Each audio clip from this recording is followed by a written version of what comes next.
saya ingin mengajak membahas mengenai perlunya minta maaf. Jadi dari komentar-komentar orang itu kita bisa mempelajari bahwa aku ini melakukan kesalahan apa. Kalau ternyata orang itu komentarnya benar dan kita telah melakukan kesalahan, kita harus bersedia meminta maaf. Ya.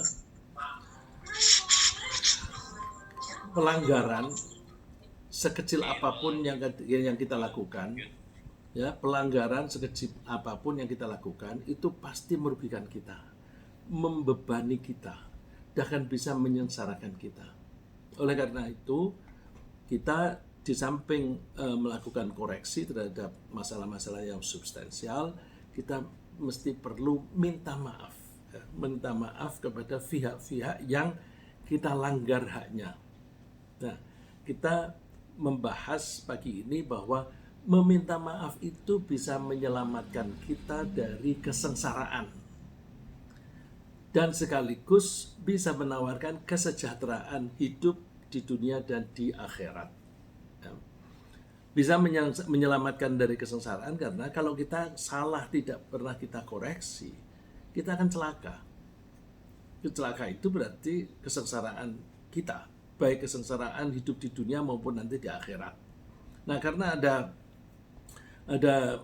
teguran-teguran atau saran atau kritikan dari orang lain, kalau memang ternyata kita telah melanggar hak orang lain, kita mesti minta maaf. Nah, di sini pelanggaran itu ada pelanggaran kepada orang lain, ada pelanggaran pada Allah. Baik, mulai kita bahas mengenai itu. Perlunya kita minta maaf. Kenapa? Karena manusia pada umumnya telah dan akan melakukan pelanggaran-pelanggaran, baik disengaja maupun tanpa sengaja. Padahal setiap pelanggaran, meskipun kecil, pasti akan membebani pelakunya sendiri dalam kehidupannya, baik kehidupan dunia maupun kehidupan akhirat. Nah, pelanggaran ini menurut istilah agama adalah yang kita biasa sebut dengan dosa. Dan dosa dari pelanggaran yang dilakukan oleh seseorang itu tidak bisa dibebankan pada orang lain. Kalau saya yang salah, ya saya yang akan menderita itu.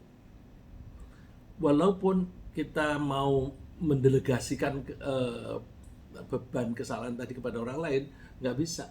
Ya. Walaupun kepada orang yang menganjurkan kita untuk melakukan pelanggaran itu, nggak bisa.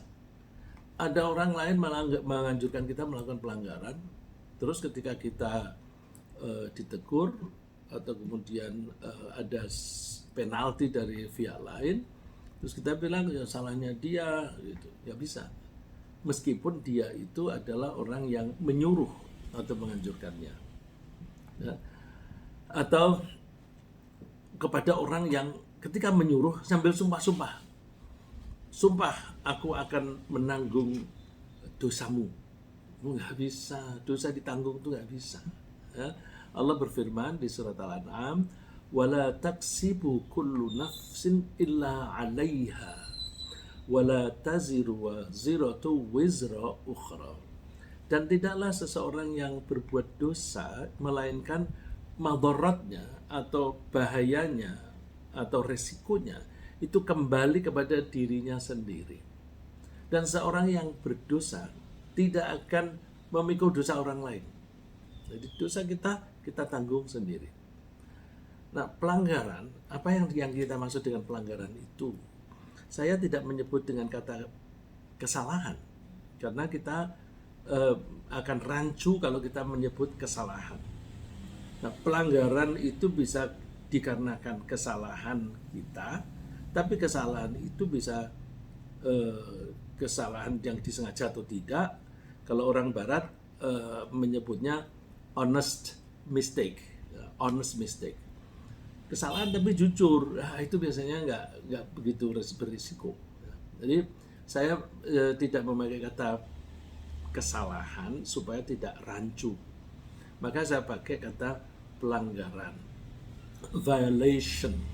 violation atau bahasa Arabnya itu adawah atau ta'addi, melampaui batas, melampaui batas.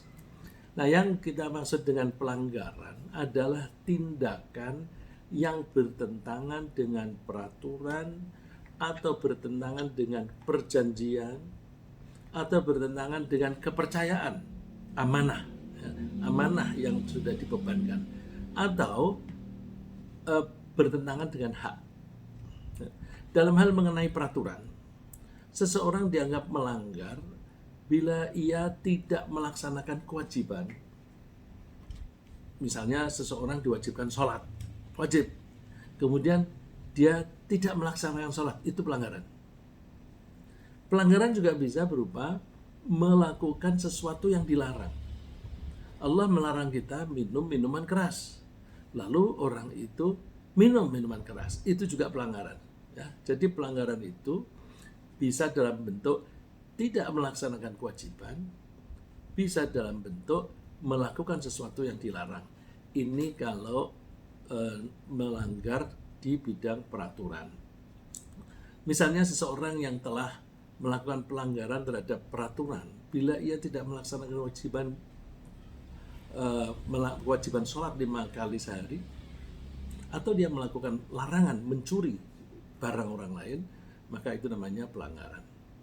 Dalam kaitannya dengan perjanjian, seseorang dianggap melanggar bila ia tidak bertindak sesuai dengan isi perjanjian antara dua pihak. Baik tidak sesuainya itu kurang dari yang disetujui bersama atau melampaui batas kesepakatan. Misalnya gini, seseorang kontraktor yang telah menyetujui membangun rumah customernya dengan menggunakan besi beton berdiameter 10 mm untuk pembangunan rumahnya tadi. Akan tetapi dia menggunakan besi berdiameter 8 mili. Itu kan dikurangi. Nah, mengurangi ini tidak sesuai dengan perjanjian. Ini pelanggaran. Nah, misalnya yang melampaui batas. Seseorang menyewa rumah, sewanya itu 12 bulan dengan harga sekian. Penyewa itu dianggap melanggar perjanjian bila ia meninggali rumah itu selama 13 bulan. Artinya 1 bulan lebih lama daripada perjanjiannya yang hanya 1 tahun atau 12 bulan. Nah, kemudian dalam hubungannya dengan kepercayaan, amanah, ya, seseorang dianggap melanggar tugas yang dipercayakan kepadanya jika ia tidak melaksanakan kepercayaan itu sebagaimana yang dipercayakan. Misalnya, seorang yang dipercayai rakyat untuk memimpin negara dengan adil, dia telah melanggar atau berdosa bila ia memperlakukan sekelompok di antara rakyatnya secara tidak adil. Ya. Siapa saja ya, ini siapa saja orangnya, jadi saya tidak bermaksud menunjuk seseorang yang sekarang atau yang dulu. Pokoknya kalau dia diberi amanah untuk melaksanakan kepemimpinan dengan adil, ternyata dia tidak adil, maka dia telah melanggar amanah. Mengenai hak, seseorang dianggap melanggar bila ia mengambil atau mengurangi hak orang lain. Misalnya, hak orang-orang miskin menerima bantuan sosial. Seharusnya orang-orang miskin itu punya hak bantuan sosial dari pemerintah, baik pemerintah pusat maupun pemerintah daerah. Tapi haknya itu diambil atau dikurangi, maka itu melanggar hak orang lain. Yang seringkali orang tidak merasa melanggar hak itu antri. Orang tidak mau antri terus nyerobot, itu melanggar hak orang lain. Karena mestinya orang yang datang duluan punya hak untuk dilayani duluan. Kalau diserobot berarti dia melanggar atau merampas hak orang lain untuk dilayani duluan. Nah, ini banyak dilakukan, misalnya orang-orang yang berobat di dokter yang sangat laris, itu datangnya belakangan tapi dia bisa dapat duluan karena suka dia membayar kepada petugas yang memanggil siapa pasien menghadap dokter berikutnya. Nah, ini banyak terjadi ya. Jadi orang-orang itu seringkali mengeluh, tapi itulah terjadi di masyarakat. Demikian juga seseorang yang kaya tapi dia tidak mau membayar zakat, itu sebenarnya dia sudah mengambil hak orang lain. Karena apa? Di harta orang kaya itu ada hak dari orang miskin. Ya, Allah berfirman, wa fi amwalihim haqqul lisaili wal mahrum. Itu bisa dilihat di surat Adz-Dzariyat ayat 19. Di dalam harta mereka, orang-orang kaya, di situ ada hak bagi orang miskin, baik yang minta-minta maupun yang tidak minta-minta. Kalau ada orang seharusnya dia membayar zakat, ada bagian dari hartanya itu yang diberikan kepada orang miskin, kok tidak diberikan? Berarti dia telah mengambil hak orang lain, sama dengan orang yang mengambil jatah bantuan sosial. Ya, coba itu tadi, kalau yang satu ini bantuan sosial itu administrasi kenegaraan, yang zakat ini administrasi ketuhanan. Cuma kalau bantuan sosial itu kan ada anggarannya, kemudian ada jumlahnya dan sebagainya. Kalau zakat itu self assessment, kita masing-masing menghitung sendiri. Karena kita menghitung sendiri, orang yang diambil haknya itu nggak tahu, dan orang lain juga tidak tahu berapa harta sebenarnya, aset sebenarnya milik orang itu. Ya. Dalam kancah pergaulan, ya, semua pelanggaran tersebut berpotensi memperburuk reputasi pelanggarnya. Ya. Coba siapapun kalau melanggar macam-macam tadi, salah satu dari itu, maka itu akan memperburuk reputasinya di dalam sosial, sehingga masyarakat bisa jadi menghukumnya. Hukuman sosial itu bisa berupa misalnya masyarakat mengucilkan dia dalam pergaulan. Jadi, orang yang tidak punya teman itu sebenarnya dia sedang terhukum oleh lingkungannya. Dan bisa juga kalau dalam bisnis orang lain tidak mau melakukan transaksi dengannya. Nah, kalau tidak mau melakukan transaksi, dia tidak bisa dapat keuntungan. Akhirnya menjadi miskin. Ya. Secara agama, semua pelanggaran itu menyebabkan dosa, yang dosa itu akan berpotensi menyeret pelakunya ke neraka. Nah, ketika seseorang melakukan pelanggaran, ada kemungkinan ia melakukannya dengan sengaja atau tidak sengaja. Tentu sanksi atas pelanggaran itu lebih berat bagi pelaku yang melakukannya dengan sengaja daripada orang yang melakukannya tanpa sengaja. Bahkan orang yang melakukan pelanggaran karena tidak sengaja, saya ulang, kalau ada orang melakukan pelanggaran itu tidak sengaja itu tiga hal ya. Misalnya karena dia dipaksa melakukan itu, atau karena keliru, atau biasanya disebut khilaf. Dia tidak tahu bahwa misalnya karena kebodohan, lalu dia keliru, atau dia salah perhitungan, dia keliru, ya, atau karena lupa, dia pernah lupa, nggak ingat. Maka pelanggaran yang semacam itu tidak dianggap dosa oleh Allah dan Allah mengampuninya. Ya, ada dosa yang diampuni oleh Allah kalau itu dilakukannya dengan tidak sengaja, yaitu satu karena dipaksa, kedua karena lupa, yang ketiga karena khilaf. Ada dalilnya di surat Al-Ahzab ayat 5. Walaysa 'alaikum junahun fima akhta'tum bihi walakin ma ta'ammadat qulubukum wa kana Allahu ghafurur rahim. Dan tidak ada dosa atasmu jika kamu khilaf tentang itu. Tetapi yang ada dosanya adalah apa yang disengaja oleh hatimu. Kalau kamu sengaja, itu yang dosa. Kalau tidak sengaja, enggak dosa. Ngomong-ngomong, bagaimana tentang Nabi Adam? Nabi Adam itu melakukan pelanggaran itu sengaja apa enggak? Nabi Adam itu melakukan pelanggaran itu karena lupa. Disebutkan oleh Allah, walaqad ahidna ila adama min qablu fanasi.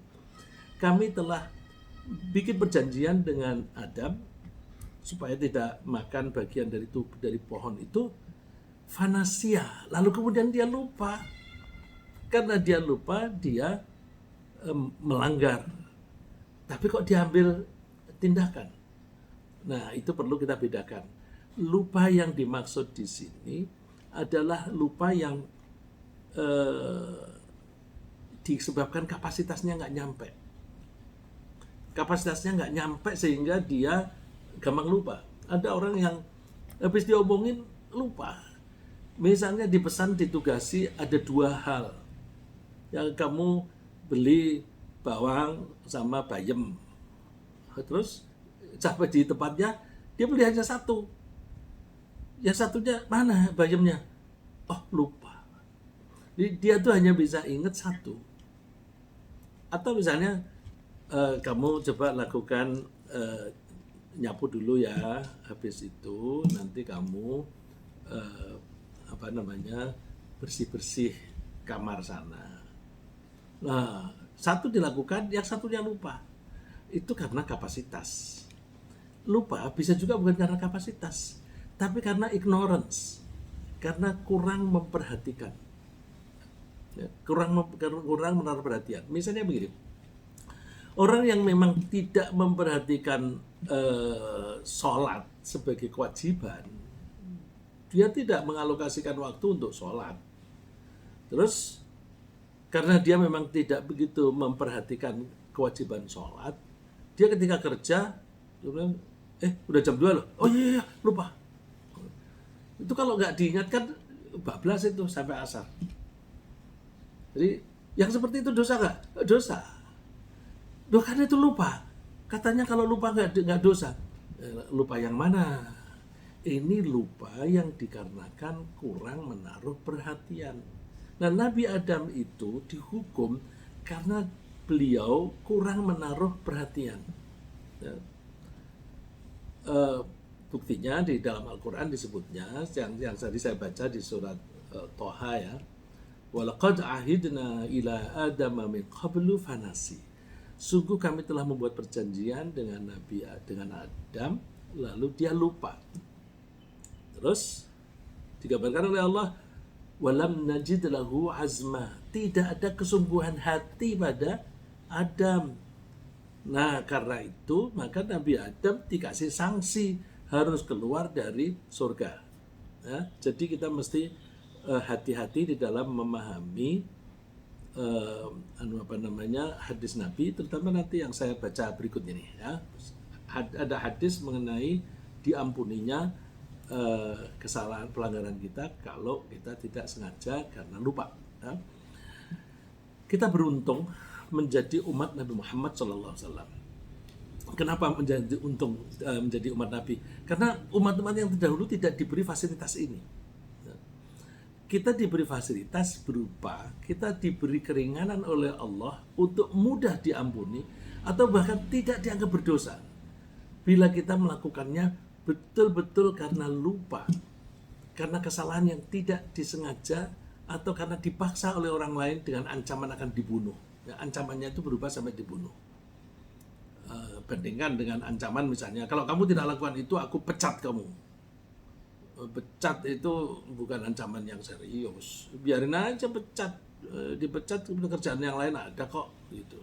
Tapi banyak orang yang tidak mau kehilangan jabatan, akhirnya disuruh korupsi ya mau saja. Terus dia merasa bahwa aku diancam. Nah, kalau diancamnya hanya dipecat itu bukan kelasnya.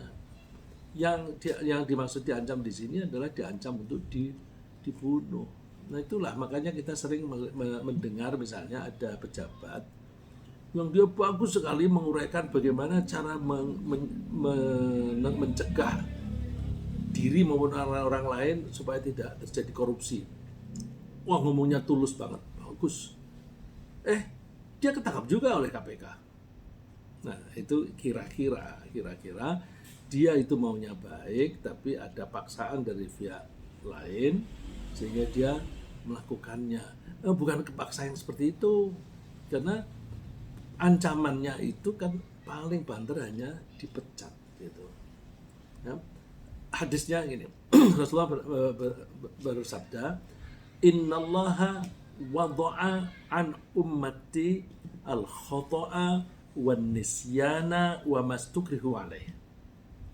Allah mengampuni. Ini versinya ada dua macam. Ada hadis yang diriwayatkan, yang satu oleh Ibnu Majah, yang satu oleh Baihaqi. Yang satu memakai istilah wada'a, artinya menanggalkan. Yang satu pakai tajawaza, melewati. Tapi maksudnya sama, yaitu bahwa Allah tidak menganggap berdosa bagi umatku, yaitu al-khoto'a, kesalahan. Kesalahan yang tidak sengaja, khilaf. Ya. Biasanya terjemahan khoto' itu kesalahan. Tapi kesalahan yang di sini dimaksud adalah kesalahan yang tidak sengaja. Wan nisyana, dan lupa. Wa mastukrihu alaihi, dan yang mereka dipaksa. Itulah sebabnya, misalnya seseorang yang makan atau minum karena lupa, padahal dia sedang berpuasa. Dia sedang berpuasa Ramadan, terus di tengah hari dia lihat ada buah, wah enak nih, dia makan. Terus baru ingat, aku puasa. Kalau dia betul-betul dia lupa tadi, maka kesalahan itu diampuni. Buktinya apa? Puasanya tidak dianggap batal, terusin aja. Berarti makan tadi tidak dosa dan tidak membatalkan puasa. Jadi ia bisa melanjutkan puasanya pada hari itu. Nah, itu sesuai dengan sabda Nabi, man nasya wa huwa shaimun fa akala aw syariba falyutimma shaumahu fa innama adhamahu Allah wa saqah. Siapa yang lupa makan atau minum padahal dia puasa, maka hendaklah dia menyempurnakan puasanya tadi, karena dia sebenarnya sedang diberi makan dan minum oleh Allah. Malah dianggap itu makanan yang diberi oleh Allah, padahal itu pelanggaran. Tentu sebaiknya seseorang yang melakukan pelanggaran tanpa sengaja itu menindaklanjuti pelanggaran tersebut. Jadi meskipun tidak sengaja itu tidak berdosa, tapi mesti kita sebaiknya menindaklanjuti dengan permohonan maaf. Permohonan maaf yang baik itu yang kita biasa menyebut tobat. Jadi permohonan maaf yang kriterianya kriteria tobat.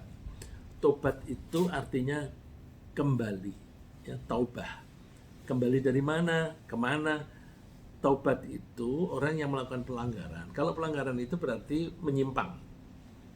Nah, ketika seseorang itu menyimpang dari jalan yang lurus, dia menyadari bahwa itu salah, lalu dia kembali ke jalan yang lurus. Nah, kembali dari jalan yang sesat menuju ke jalan yang lurus itu namanya tobat. Nah, bandingkan dengan kata roji'un. Roji'un itu artinya kembali juga. Inna lillahi wa inna ilaihi roji'un. Kalau roji'un itu kita berangkat, pergi ke satu tempat, nanti kembali ke tempat asal. Kita diciptakan oleh Allah, terus dilepaskan, sana kamu berkancah di dalam kehidupanmu itu. Terus setelah berkancah, sini kamu balik lagi. Apa yang kamu lakukan? Nah, itu roji'un. Nah, taubat itu beda. Orang yang menempuh jalan yang benar, kemudian dia entah karena apa, tergoda atau apa, dia menyimpang. Nah, ketika menyimpang, dia menyadari, lalu dia kembali lagi ke jalan yang benar tadi. Nah, ini namanya tobat. Rasulullah mengatakan, kullu bani adama khatta'un wa khairul khatta'in at-tawwabun. Setiap anak cucu Adam itu pasti melakukan pelanggaran, pasti melakukan kesalahan, ya, pasti melakukan kesalahan. Nah, di antara orang yang melakukan kesalahan itu Wa khairul khatta'in, orang pelanggar para pelanggar tadi yang paling baik at-tawwabun adalah orang-orang yang bertaubat. Jadi hal pelanggaran itu biasa. Tapi biasa ini bukan berarti lalu terus kita tolerir. Pada diri kita sendiri, kita jangan mentolerir pelanggaran yang kita lakukan sendiri. Terus tapi kalau misalnya kita melakukan pelanggaran itu, kita cek sengaja atau tidak. Meskipun tidak sengaja, kita tetap minta ampun kepada Allah. Minta ampunnya disertai dengan kembali ke jalan yang lurus. Jadi maka istilahnya di sini, sebaik-baik orang yang melakukan pelanggaran adalah orang-orang yang taubat, yang kembali ke jalan yang lurus. Minta ampunnya gimana? Minta ampun juga minta ampun, tapi diikuti dengan perilaku yang kembali ke jalan yang lurus.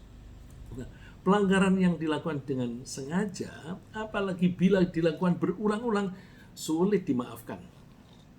Beda dengan yang tadi yang tidak sengaja itu gampang dimaafkan.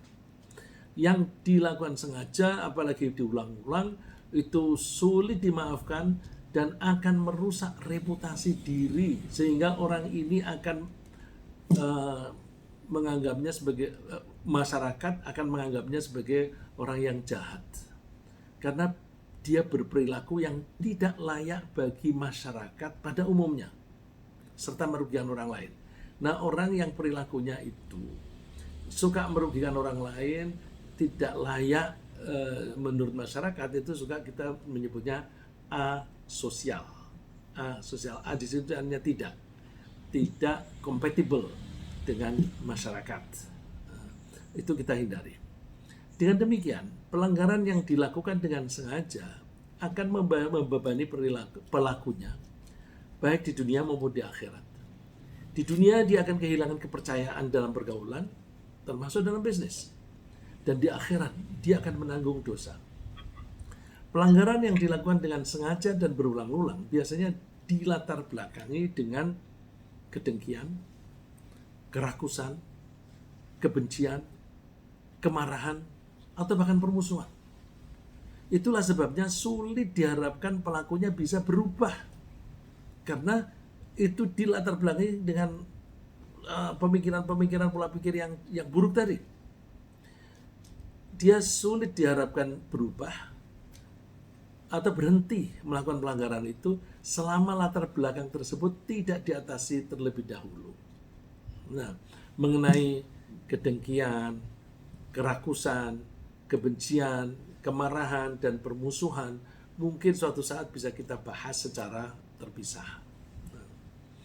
Kalau kita sudah terlanjur melakukan pelanggaran dengan sengaja atau tidak, kita masih memiliki kesempatan untuk memperbaiki reputasi dan citra kita di lingkungan masyarakat, dan untuk memperoleh ampunan dari Allah. Dalam kaitannya dengan kewenangan, ada dua macam pelanggaran. Satu, pelanggaran atas hak Allah. Jadi ada pelanggaran yang hak Allah. Satu lagi ada pelanggaran yang hak manusia. Yang dikatakan dengan pelanggaran terhadap hak Allah adalah pelanggaran terhadap perintah atau larangan Allah yang tidak ada kaitannya dengan kepentingan manusia. Manusia lain maksudnya. Seperti sholat, puasa. Itu kewajiban yang diberikan oleh Allah kepada orang muslim yang sudah balik, tidak ada hubungannya dengan orang lain. Maka kalau ada orang yang tidak melakukan sholat atau tidak puasa Ramadan, itu dosanya hanya antara orang itu dengan Allah. Nah, ini disebut hak Allah. Yang satu lagi adalah pelanggaran hak manusia, yaitu pelanggaran terhadap hal-hal yang berkaitan dengan kepentingan manusia, seperti pelanggaran dalam perdagangan, curang misalnya, pelanggaran dalam pinjam-meminjam, misalnya dikemplang, mengemplang utang, pelanggaran terhadap perjanjian. Nah, ini tidak dilaksanakan perjanjian itu. Nah, itu pelanggaran terhadap hak manusia lain. Dan ini yang lebih berat, semua pelanggaran terhadap hak orang lain itu otomatis adalah pelanggaran terhadap Allah. Jadi kalau kita melanggar hak Allah, udah satu urusan aja beres.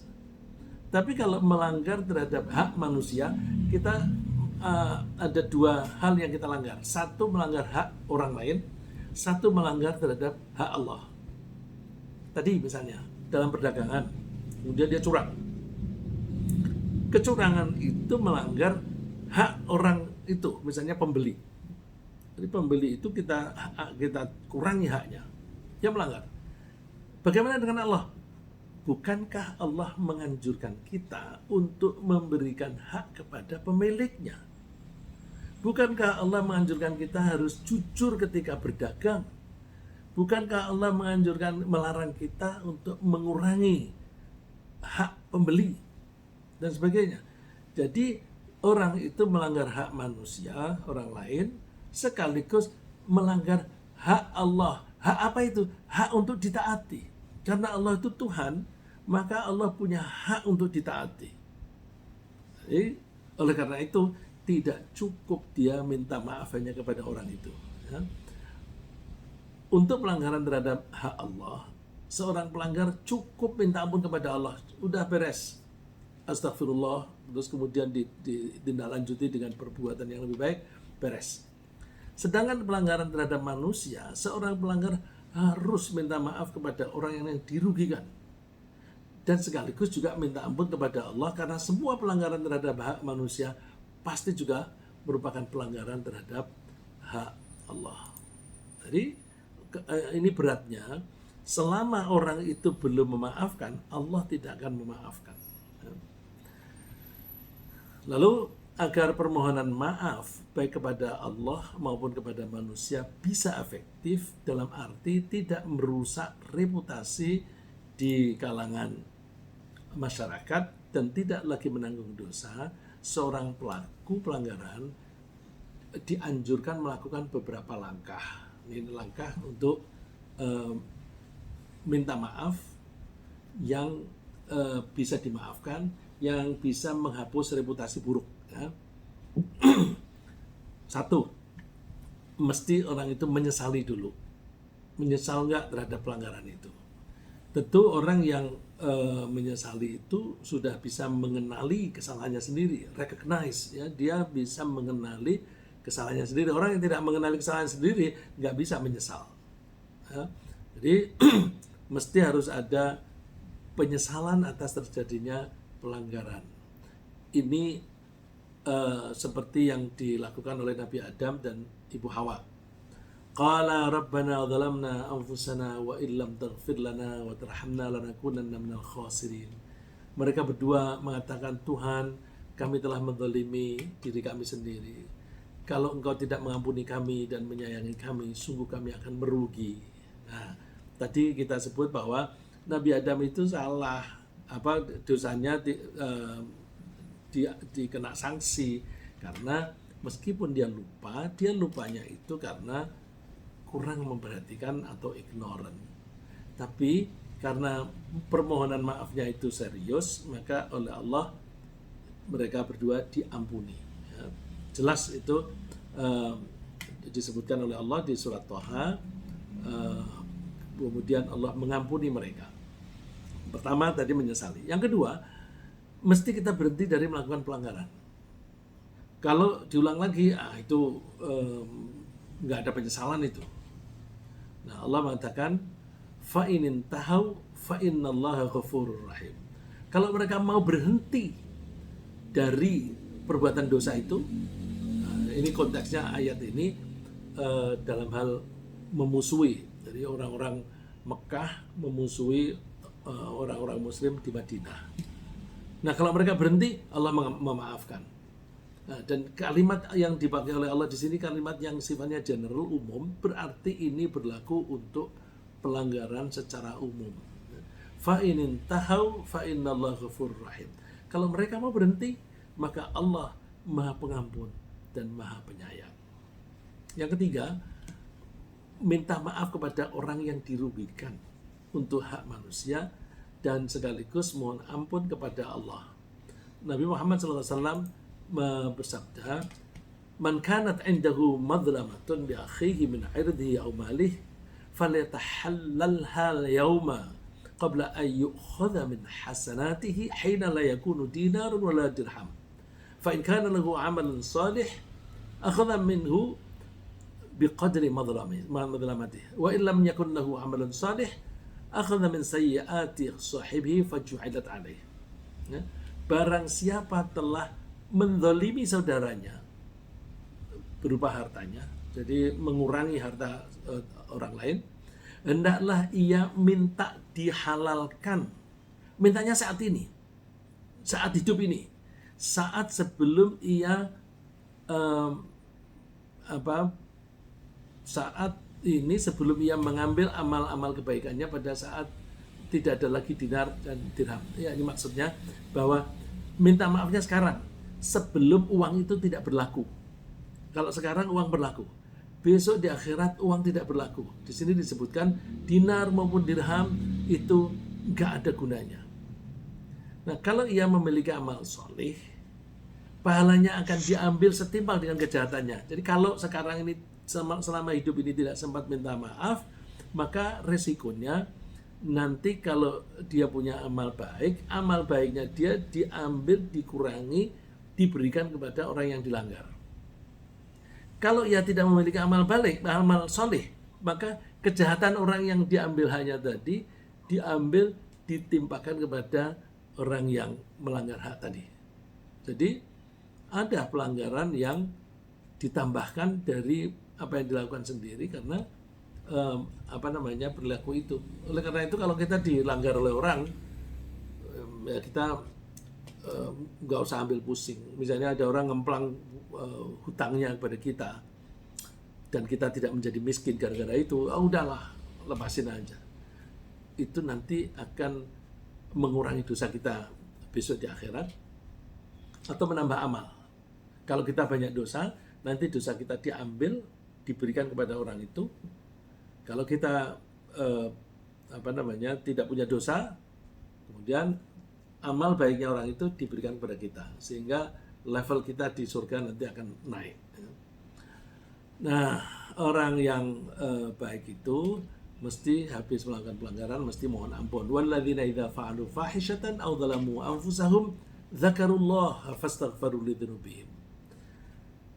Orang-orang yang melakukan kejahatan atau menganiaya diri sendiri, lalu kemudian dia ingat kepada Allah, hendaklah dia mengikutinya dengan minta ampun atas dosa-dosanya. Allah akan mengampuni semua kesalahannya. Yang keempat, kita mesti berjanji pada diri kita sendiri tidak akan mengulangi pelanggaran yang sama. Walam yusirru ala ma fa'alu wa hum ya'lamun. Dan mereka tidak mengulangi lagi perbuatan kejinya itu sedangkan mereka itu mengetahui. Jadi pelanggaran yang sama. Biasanya kita itu kita akan seringkali melakukan pelanggaran. Yang penting pelanggaran yang sudah pernah kita lakukan kita jangan ulangi. Kalau tak ada pelanggaran itu tidak sengaja dan bukan pengulangan yang kemarin. Jadi yang penting yang kemarin hapus dan perilaku kita menjadi baik. Terus ada pelanggaran, ini pelanggaran baru.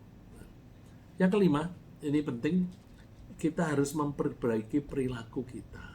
Kalau misalnya ada orang yang dulunya itu suka mencuri, dia taubat, dia minta ampun kepada Allah, habis itu jangan pernah mencuri lagi, serupiah pun. Kalau ada orang yang dulunya itu suka berzina, terus dia mohon ampun kepada Allah, habis itu jangan diulangi lagi. Kalau habis minta ampun kepada Allah, dia masih mata keranjang, itu namanya tidak menyesal dan dia tidak bisa memperbaiki perilakunya.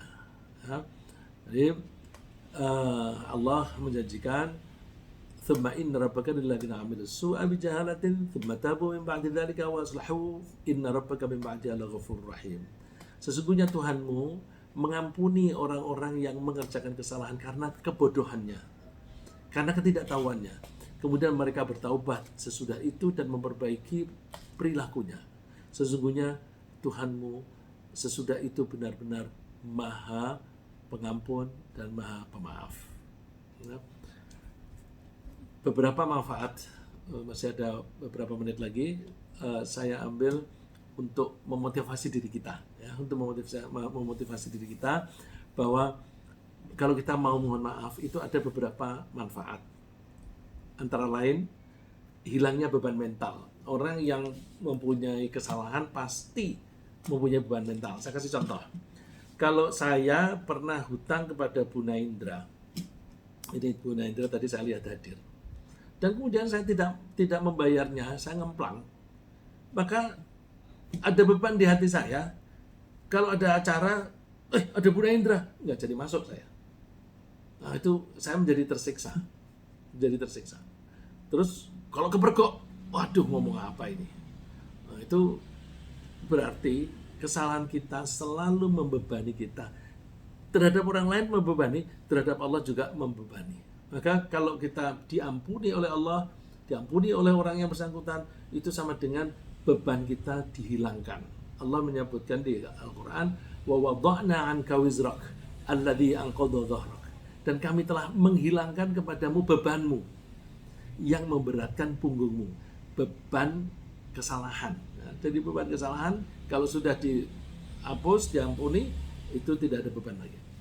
Yang kedua, antara lain terhindar dari keputusasaan. Putus asa, karena orang yang melakukan pelanggaran, merasa banyak dosa, itu suka-suka putus asa, aku apa bisa masuk surga nanti, dan sebagainya. Nah, itu Allah menjanjikan, nggak usah khawatir. Qul ya ibadiyalladzina asrafu ala anfusihim la taqnatu min rahmatillah. Katakan, wahai hamba-hambaku yang sudah berbuat melampaui batas, janganlah putus asa atas kasih sayang Allah. Sungguh Allah akan mengampuni semua dosa kalau mau minta maaf. Sesungguhnya Allah Maha Pengampun dan Maha Penyayang. Lagi, manfaatnya lagi, terhapusnya hukuman pidana sebelum pengadilan menghakiminya. Contohnya itu orang yang berzina dulu itu kan lalu hukumannya dicambuk. Walladzani ya'tiyaniha minkum fa'adhuhuma. Dua orang yang melakukan perzinahan, maka siksalah mereka. Siksaan di sini artinya dicambuk. Tapi fa'in taba wa aslaha, kalau dua-duanya bertaubat dan mereka memperbaiki perilaku, fa'aridhu anhuma, biarkanlah mereka. Artinya tidak usah diambil tindakan lagi. Ini hukuman di dunia sudah dihapus. Di akhirat juga insya Allah juga dihapus kalau betul-betul tobat. Terus kalau kita betul-betul minta maaf yang jujur, mesti kita akan memperbaiki perilaku kita. Nah, orang yang suka minta maaf dan tobat, itu perilakunya makin hari akan menjadi makin baik. Sebagai konsekuensinya, perilaku yang makin baik, nasibnya dia akan menjadi lebih baik. Ya. Yang lebih lagi, bahwa orang yang mau minta ampun akan mendapatkan ampunan dari Allah. Allah menjanjikan, tadi beberapa ayat sudah saya baca, dan yang topnya adalah bisa masuk surga.